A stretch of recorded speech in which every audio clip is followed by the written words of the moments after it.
India versus England first test டே 3 வந்து பார்த்தீங்கன்னா இன்றைக்கி ஹைதராபாத்தில் நடந்து முடிஞ்சது. இப்போ வந்து பார்த்தீங்கன்னா இங்கிலாந்து டீம் இந்த ஒரு மேட்சில் ஒரு பயங்கரமான ஒரு கம்பேக் கொடுத்துருக்காங்க. யாருமே எதிர்பார்க்கல. ஏன்னா இந்தியன் டீம் இந்த ஒரு டே 3 ஸ்டார்ட் பண்ணுறது போது நல்ல ஒரு சம பொசிஷனில் இருந்தாங்க. ஆக்சுவலாக ஃபர்ஸ்ட் செஷனில் வந்து பார்த்திங்கன்னா அந்த ஒரு 3 விக்கெட் இயர்லியாக லூஸ் பண்ணது இந்தியன் டீமுக்கு ஒரு பின்னடைவு ஏற்படுத்துன்னே சொல்லி ஆகணும். அது மட்டும் இல்லாமல் வந்து பார்த்திங்கன்னா இங்கிலாந்து டீம் செமையாக பேட் பண்ணாங்க. ஏன்னா இந்த ஒரு டே 3லேயே இந்த ஒரு மேட்ச் முடிகிற மாதிரி இருந்தது. ஆனால் வந்து பார்த்திங்கன்னா ஒரு செம ஃபைட் பண்ணி இந்த ஒரு லீடை எடுத்திருக்காங்க. இங்கிலாந்து டீம் 126 ரன் லீடில் இருக்காங்க இப்போதைக்கு. இங்கிலாந்து டீமை பொறுத்த வரைக்கும் ஜாக் ராலி, பென் டக்கெட் 2 பேருமே சூப்பராக விளையாடினாங்க. Zak Crawley 31 run, Ben Duckett 47 run. அதுக்கப்புறம் ஹோலி போப் ஒரு 148 ரன் அடிச்சிருந்தாரு. ஜாக் ராலி அவுட் ஆன பிறகு வந்து பார்த்தீங்கன்னா பென் டக்கெட், ஹோலி போப்பரை ஒரு டீசெண்டான ஒரு பார்ட்னர்ஷிப் கொடுத்தாங்க. அதுக்கப்புறம் பென் டக்கெட் பும்ராவோட ஒரு ரிவர்ஸ் ஸ்விங்கில் வந்து பார்த்தீங்கன்னா போல்ட் ஆனார். அந்த போல்ட் வந்து பார்த்தீங்கன்னா வேறு லெவலில் ஒரு ட்ரெண்ட் ஆகிட்டு இருக்குது. செம ஒரு பால் அது. பென் ஸ்டோக்ஸுக்கு போட்ட அளவுக்கு இல்லைனாலும் அந்த ஒரு வந்து பார்த்திங்கன்னா செம பாலாக இருந்தது. அதுக்கப்புறம் ரூட்டும் வந்து பார்த்திங்கன்னா பும்ரா பவுலிங்கில் எல்பிடபிள்யூ ஆனார். பேஸ்டோ, ஸ்டோக்ஸ் இவங்களாம் வந்து பார்த்திங்கன்னா பேக் டு பேக் வந்து பார்த்திங்கன்னா அவுட் ஆனாங்க. இதனால் இந்தியன் டீமோட ஒரு விக்ட்ரி வந்து பார்த்தீங்கன்னா கண்ணு முன்னாடி வந்து போச்சுன்னே சொல்லி ஆகணும். ஓகே, டே 3லேயே இந்த மேட்ச் வந்து முடிஞ்சிடும் அப்படின்ற மாதிரி தான் இருந்தது. அதுக்கப்புறம் வந்து பார்த்திங்கன்னா ஹோலி போப்புக்கும் பென் ஃபோக்ஸுக்கும் ஒரு சூப்பரான ஒரு பார்ட்னர்ஷிப். ஹோலி போப் அவரோட நார்மல் கிரிக்கெட் விளையாடினார். பென் ஃபோக்ஸை வந்து பார்த்திங்கன்னா சுச்சுவேஷனுக்கு ஏற்ற மாதிரி கொஞ்சம் வந்து பார்த்திங்கன்னா பொறுமையாக விளையாடினார்னே சொல்லி ஆகணும். இந்த ஒரு பார்ட்னர்ஷிப் இந்தியன் டீமுக்கு ஒரு தலைவலியாகவே இருந்தது. முக்கியமாக குவாலிட்டி பவுலர்ஸ் ரவிச்சந்திரன் அஸ்வின், ரவீந்திர ஜடேஜா, அக்ஷர் பட்டேல் இவங்களுக்கு அகைன்ஸ்டாக வந்து பார்த்திங்கன்னா ஹோலி போப் ஆடின விதம் உண்மையிலே பயங்கரமாக இருந்ததுன்னு சொல்லி ஆகணும்.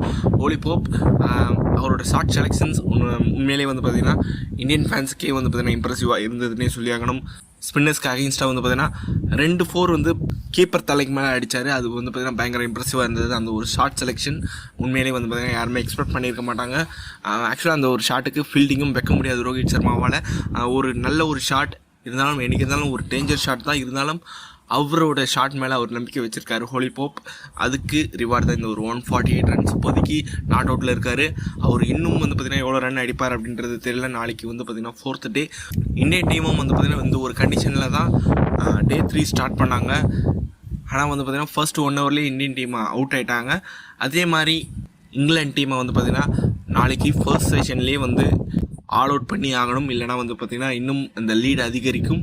இன்னும் ஒரு பெரிய டோட்டல் போடுறதுக்கான வாய்ப்பு இருக்குது இங்கிலாந்து டீமை பொறுத்த வரைக்கும். 4th இன்னிங்ஸில் என்ன தான் இந்த ஒரு ஹைதராபாத் பிச் அந்தளவுக்கு ரேங்க் டேனர் இல்லைனாலும் 4th இன்னிங்ஸில் எந்த ஒரு ஸ்கோராக இருந்தாலும் கொஞ்சம் வந்து பார்த்திங்கன்னா டிஃபிகல்ட்டு தான்.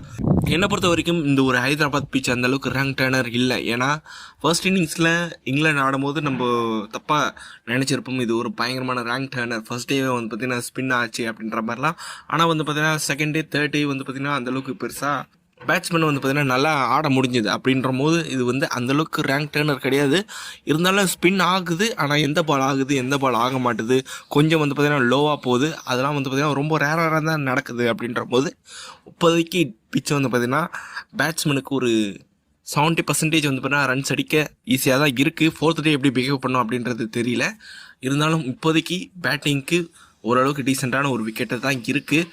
ஆக்சுவலாக ரொம்ப நாள் கழித்து ஒரு 4th டே வரைக்கும் போகிற ஒரு டெஸ்ட் மேட்ச் நம்ம பார்க்குறோம்னு நினைக்கிறேன். இந்தியாவில் எப்போவுமே இந்தியன் டீம் வந்து பார்த்தீங்கன்னா 3 நாளே வந்து எந்த ஒரு டீமாக இருந்தாலும் முடிச்சு கட்டிடுவாங்க. ஓகே, இப்போதைக்கு இங்கிலாந்து டீம் 126 ரன் லீடில் இருக்காங்க. மேக்ஸிமம் இங்கிலாந்து டீம் வந்து பார்த்திங்கன்னா இன்னும் நிறைய அடிக்கணும். இருந்தாலும் வந்து பார்த்திங்கன்னா அவங்களுக்கு 150 மேலே போகக்கூடாத மாதிரி நம்ம இந்தியன் டீம் பார்த்துக்கணும். இந்தியன் டீம் பவுலர்ஸ் வந்து பார்த்திங்கன்னா அதுக்குள்ளே அவங்கள ஆல் அவுட் பண்ணணும் அப்படின்ற மாதிரி நான் நினைக்கிறேன். ஏன்னா 150 அப்படின்றது நாளைக்கு பிச்சை எப்படி பிஹேவ் பண்ணும் அப்படின்றது தெரியல, யாருக்கும் தெரியாது. அப்படின்ற போது ஒரு 150ன்றது சேஃப் டார்கெட். அதுக்கு மேலே போச்சுன்னா பிச்சு இன்னும் கொஞ்சம் வந்து பார்த்திங்கன்னா 4th 5th டேயில் என்ன ஆகும் அப்படின்றது தெரியாது. அப்படின்ற போது கொஞ்சம் ரொம்ப ரிஸ்க் எடுக்காமல் சீக்கிரம் இங்கிலாந்து டீமை வந்து பார்த்திங்கன்னா அந்த ஃபர்ஸ்ட் செஷன்லேயே வந்து பார்த்திங்கன்னா ஆல் அவுட் பண்ணுறதுக்காக ஸ்ட்ராட்டஜி பண்ணி ஆகணும். ரோஹித் சர்மா அதுக்கான பிளான்ஸோடு தான் வந்து பார்த்திங்கன்னா டே 4க்குள்ளே வருவார்னு நினைக்கிறேன். ஓகே, இந்தியன் டீம் பவுலிங் பொறுத்த வரைக்கும் ஜஸ்பிரீத் பும்ரா எந்த ஒரு விக்கெட்டாக இருந்தாலும் சரி அவரோட பவுலிங், அவரோட அந்த ஒரு கன்சிஸ்டன்சி சூப்பராக அவரோட பவுலிங் பர்ஃபார்மன்ஸை பண்ணிகிட்டே இருக்கார். ஜஸ்பிரீத் பும்ரா 12 ஓவரில் 2 விக்கெட் எடுத்திருக்காரு. அதுக்கப்புறம் ரவிச்சந்திரன் அஸ்வினுக்கு 2 விக்கெட், அக்ஷர் பட்டேலுக்கு 1 விக்கெட், ரவீந்திர ஜடேஜாவுக்கு 1 விக்கெட். ஓகே, ஓவரால் இங்கிலாந்து டீம் வந்து பார்த்திங்கன்னா செகண்ட் இன்னிங்ஸில் எவ்வளோ ரன் அடிப்பாங்க, இந்தியன் டீமுக்கு எவ்வளோ டார்கெட் வச்சா நல்லாயிருக்கும் அப்படின்றதான் நீங்கள் வந்து கமெண்ட் பாக்ஸில் டைப் பண்ணுங்க. இந்த வீடியோ பிடிச்சிருந்தா லைக் பண்ணுங்கள், ஷேர் பண்ணுங்கள். நம்ம சேனலை மறக்காமல் சப்ஸ்கிரைப் பண்ணி வச்சுக்கோங்க.